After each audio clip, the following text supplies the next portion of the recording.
Welcome back to another episode of the Bear Trap on the Boom Bust channel, Bears podcast by a Bears fan. I'm your host Terry, and today talking about our Week 14 loss against the Green Bay Packers. A little late with this, but yesterday was a pretty good game, man. It's not too much you can say on either side of the ball or either team. It was a good game for the most part, and I think this game really just came down to the little mistakes and the mistakes you give up and the mistakes you capitalize on and vice versa. And that's kind of been the discussion most of the year in terms of when you get into playoff caliber football, when you get into playoff caliber teams, what are you able to get away with? What are you able to clean up? Blah, blah, blah. And I don't know, man. Like I said, I think it was just a pretty good game. Like Jordan Love, he gave up a mistake early, a big mistake. And I don't watch a ton of Jordan, not this year especially, but I've seen enough and I heard enough to know, like, when he does something bad, it's like, what in the world is that? And that's exactly how I felt when he threw that interception. Like, what are you looking at? Like, it wasn't a disguise coverage or anything, but I've seen a lot of that this year with the Bears defense. And so he did make that mistake, but then the rest of the way, he played a pretty clean game. Their run game is kind of what we expected. And, the defense is kind of what it's always been this year. And so it wasn't anything, I think, in particular that was, off the charts. I do think LaFleur understood where he wanted to attack after the first quarter, and they just did a good job of getting there. And the one mistake we made that probably proves pretty huge is right before the half, where we had the penalty on the kickoff, giving them the ball starting at the 40, and then they went on to score a touchdown before the half. Obviously, the difference in the game is a touchdown. We're not boiling it down to that one play, but just saying that's a big turn in terms of the game flow.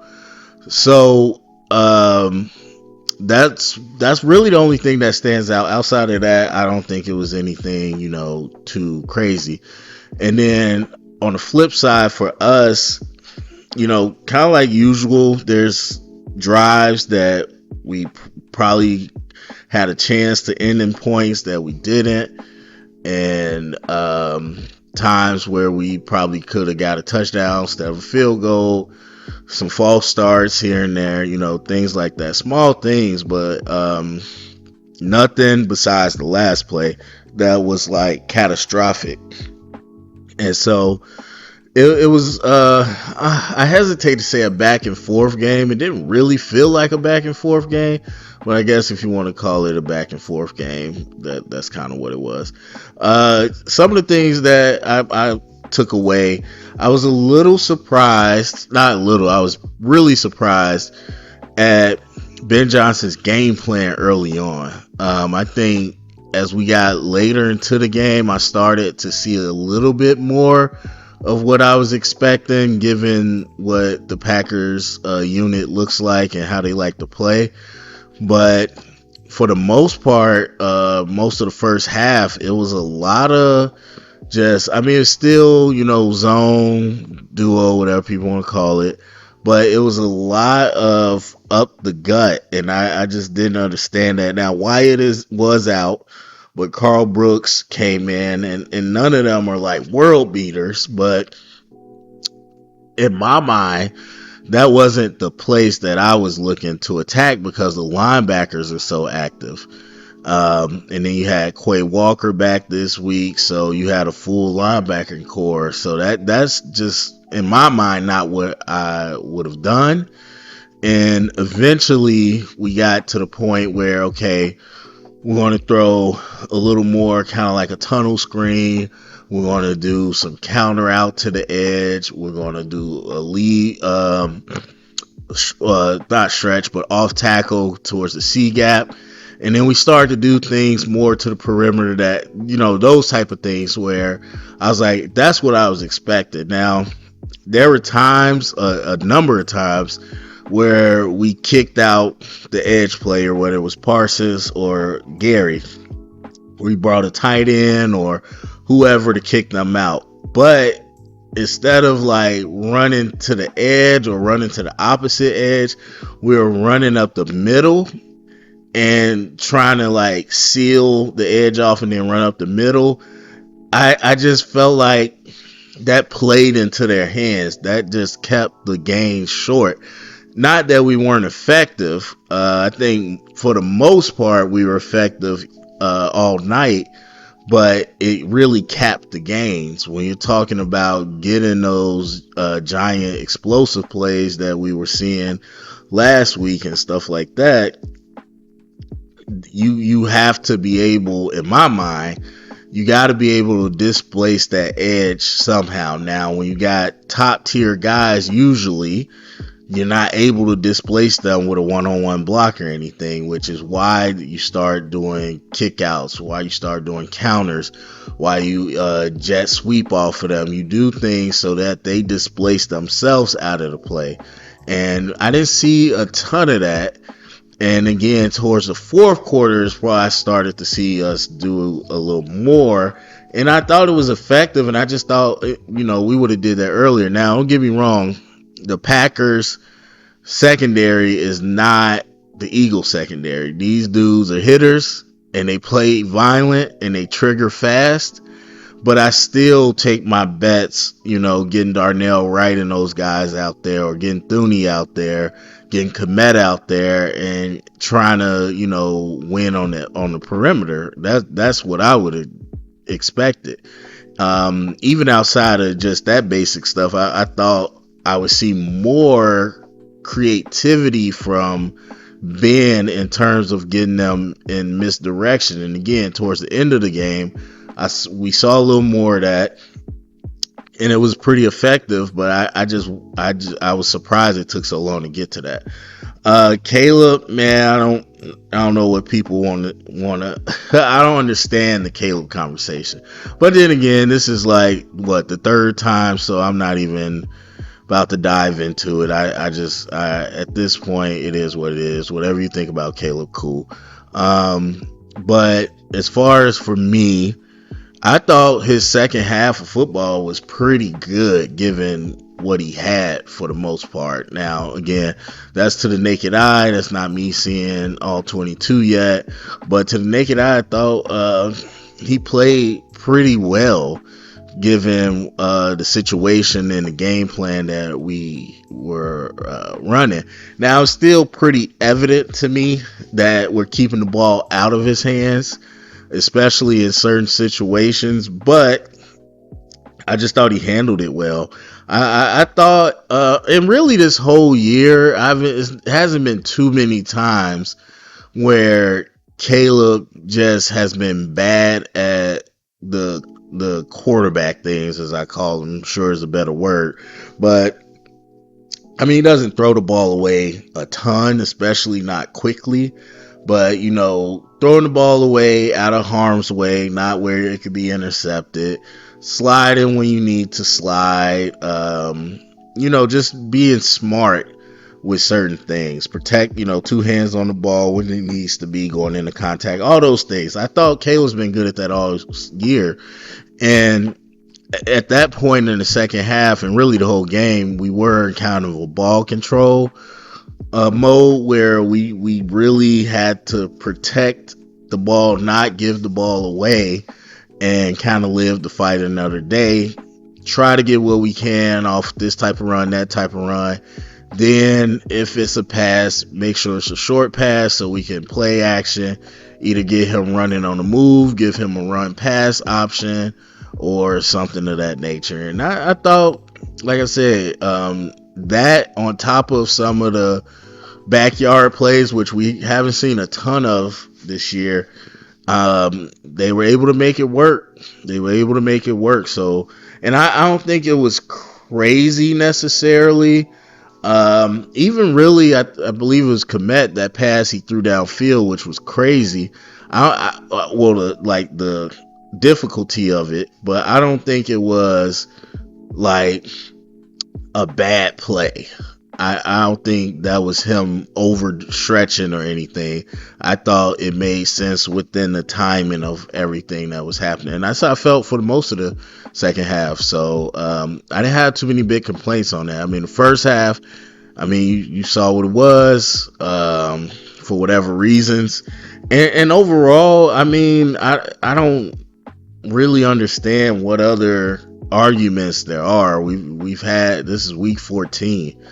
Like, Caleb has to be put on schedule and in a predetermined play for him to look clean.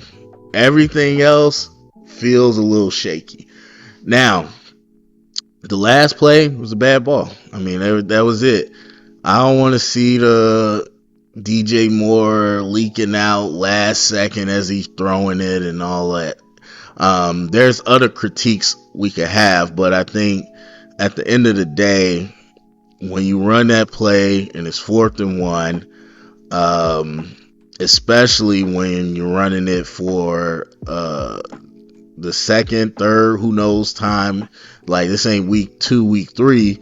They've ran that last week. They ran this before, so that's what the play design is. And because of the result, a lot of times this happens, casual fans, bad coaches, whatever.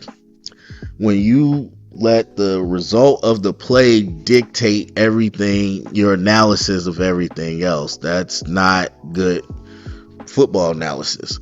The actual play, had it been executed the way you want it, even covered, that's still not a bad choice. Is it my first choice? No. Are there some other things we could have done that I've seen us do this year? Could there have been a different decision? Sure. But is this just, this was a bad call? No, I don't think so. Because it's just a bad throw.